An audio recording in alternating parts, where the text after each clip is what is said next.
Assalamualaikum warahmatullahi wabarakatuh. Perkenalkan, nama saya Ahmad Nur Rafiq dari Prodi Hukum Keluarga dari Universitas Hasyim Asy'ari Jombang. Di sini saya akan membuat video yang bertujuan untuk memenuhi tugas akhir dari mata kuliah pengantar ilmu hukum. Kalau kita membahas tentang hukum, kita tidak terlepas dari yang namanya norma, kebiasaan, adat istiadat, dan peraturan. Apa sih itu norma? Norma bisa diartikan sebagai petunjuk atau pedoman tingkah laku yang harus dilakukan ataupun tidak boleh dilakukan dalam kehidupan sehari-hari berdasarkan suatu alasan tertentu. Norma-norma dalam masyarakat yang umumnya itu biasanya ada 4 macam. Yang pertama, norma agama, norma kesusilaan, norma kesopanan, dan norma hukum. Apa sih norma agama itu? Norma agama adalah aturan-aturan hidup yang berupa perintah-perintah dan larangan-larangan yang oleh pemeluknya diyakini bersumber dari Tuhan Yang Maha Esa. Sanksinya biasanya bersifat tidak langsung. Contohnya, umat Islam mempercayai jika tidak melaksanakan sholat, maka akan mendapat dosa dan mendapat siksaan di akhirat kelak. Itu tidak langsung di dunia, tapi untuk kehidupan yang akan datang.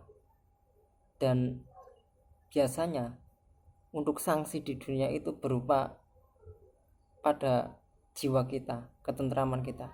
Itu biasanya orang yang melanggar norma agama itu biasanya hidupnya tidak tenang, depresi karena jauh dari Tuhan, terus goncangan jiwanya, dan banyak masalah-masalah di dalam jiwanya. Yang kedua, norma kesusilaan. Norma kesusilaan adalah aturan-aturan hidup tentang tingkah laku yang baik dan buruk, yang berupa bisikan-bisikan atau suara batin yang berasal dari hati nurani manusia. Sanksinya berupa rasa malu, penyesalan, peneguran, dan pengucilan. Contohnya, di suatu desa ada seorang yang melakukan zina layaknya suami istri, dan kemudian mereka ketahuan oleh warganya. Pasti orang yang melakukan zina itu akan merasa malu karena aibnya sudah ketahuan oleh masyarakat atau lingkungan, dan juga pasti dapat peneguran, bahkan pengucilan dari masyarakat karena akibat dari tindakannya yang melanggar norma kesusilaan tersebut. Yang ketiga, norma kesopanan. Norma kesopanan adalah aturan hidup bermasyarakat tentang tingkah laku yang baik dan tidak baik, yang patut dan tidak patut dilakukan, yang berlaku dalam suatu lingkungan masyarakat. Biasanya sanksinya berupa dicemooh, digunjing, dan dikucilkan. Contohnya, misalnya ada seorang wanita menggunakan pakaian yang menunjukkan belahan dadanya dan lekuk tubuhnya di lingkungan yang mayoritas di situ masyarakatnya itu menutup aurat, maka pasti wanita tersebut akan digunjing, dicemooh, bahkan dikucilkan oleh masyarakat warga tersebut. Dan biasanya norma kesopanan itu bersifat objektif, bersifat subjektif, yang artinya belum tentu yang di sana diterima kemudian di lingkungan tersebut itu diterima. Misal, contoh di Bali kita bisa menggunakan pakaian berbikini, di sana itu diterima, tapi belum tentu di Jombang itu diterima dengan pakaian seperti itu, karena itu akan melanggar norma kesopanan. Dan yang terakhir, norma hukum. Norma hukum adalah aturan-aturan yang dibuat oleh lembaga negara yang berwenang, yang mengikat dan bersifat memaksa demi terwujudnya ketertiban masyarakat.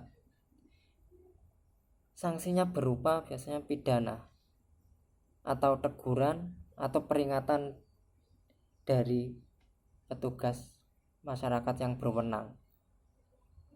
Contohnya, seseorang yang melakukan perampokan akan dipenjara karena itu melanggar undang-undang, atau seseorang yang mengendarai tanpa menggunakan helm dan membawa surat-surat, maka pasti akan kena tindakan langsung atau tilang. Selain norma, ketika kita membicarakan hukum, kita juga akan membicarakan kebiasaan. Apa sih kebiasaan itu? Kebiasaan merupakan perbuatan yang dilakukan berulang-ulang dalam waktu yang relatif lama. Hukum kebiasaan adalah tata cara hidup masyarakat atau bangsa dalam waktu yang lama. Hukum ini memberi pedoman bagi masyarakat untuk berpikir dan bersikap dalam menghadapi berbagai hal di kehidupan. Agar kebiasaan menjadi hukum kebiasaan, diperlukan dua hal. Yang pertama, tindakan itu dilakukan secara berulang-ulang. Yang kedua, unsur psikologis mengenai pengakuan bahwa apa yang dilakukan secara terus-menerus dan berulang adalah hukum. Jika kebiasaan sudah diterima oleh masyarakat dan dilakukan secara berulang-ulang, maka segala tindakan yang bertentangan dengan kebiasaan akan dirasakan sebagai perbuatan yang melanggar hukum. Hukum kebiasaan dibentuk oleh lingkungan setempat. Kebiasaan dalam pergaulan hidup di masyarakat dipandang sebagai hukum. Contohnya, tentang perkawinan adat di Dayak, atau tentang yang kebiasaan memberi atau menerima dengan tangan kanan. Kalau kita memberi atau biasanya memberi dengan tangan kiri, biasanya kita dianggap tidak sopan karena kebiasaan dari masyarakat Indonesia jika memberi atau menerima biasanya menggunakan tangan kanan. Dan ada juga adat istiadat. Adat istiadat adalah aturan tingkah laku yang dianut secara turun-temurun dan berlaku sejak lama. Bersifat ketat dan mengikat. Artinya apa? Artinya tidak tertulis tapi berlaku bagi sebagian besar masyarakat Indonesia. Oleh karena itu, hukum adat disebut juga hukum yang tidak tertulis. Unsur-unsur adat istiadat. Yang pertama ada nilai-nilai budaya. Jadi dalam unsur adat istiadat yang dimaksud nilai-nilai budaya adalah gagasan mengenai hal-hal yang dipandang bernilai oleh masyarakat. Yang kedua adalah sistem norma, yaitu ketentuan yang mengikat warga atau masyarakat. Yang ketiga sistem hukum, yaitu ketentuan yang mengikat warga. Dan yang keempat adalah aturan-aturan khusus, yaitu ketentuan mengenai kegiatan tertentu dan terbatas. Sedangkan apa sih definisi hukum itu?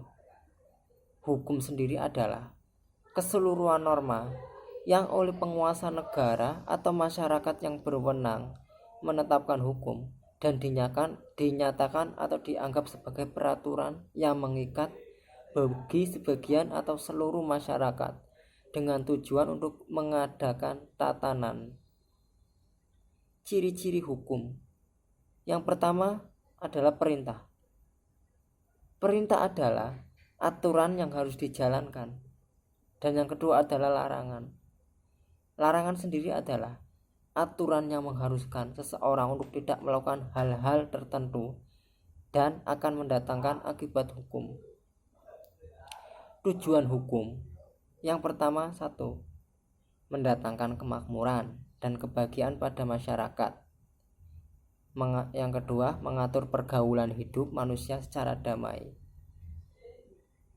Sedangkan sumber hukum Indonesia Itu yang pertama adalah undang-undang, yang kedua adalah jurisprudensi, yang kedua adalah yang ketiga adalah kebiasaan, yang keempat adalah perjanjian, dan yang kelima adalah perjanjian internasional, dan terakhir doktrin para ahli. Jika kita membicarakan hukum, kita juga akan membicarakan tentang peraturan. Apa sih peraturan? Peraturan adalah perangkat berisi sejumlah aturan yang dibuat untuk menegakkan ketertiban dalam masyarakat. Peraturan diciptakan untuk mengatur perilaku dan hubungan antar kelompok, baik tertulis maupun tidak tertulis. Syarat-syarat adanya peraturan. Yang pertama, ketentraman hidup bersama. Yang kedua, kebutuhan masyarakat. Yang ketiga, prinsip keadilan, perdamaian, dan kebaikan. Dan yang terakhir, penyusunan berlangsung demokratis. Mungkin itu saja yang bisa saya sampaikan. Semoga video ini bisa bermanfaat untuk yang menonton, yang mendengar. Terima kasih. Mungkin itu saja yang bisa saya sampaikan. Wassalamualaikum warahmatullahi wabarakatuh.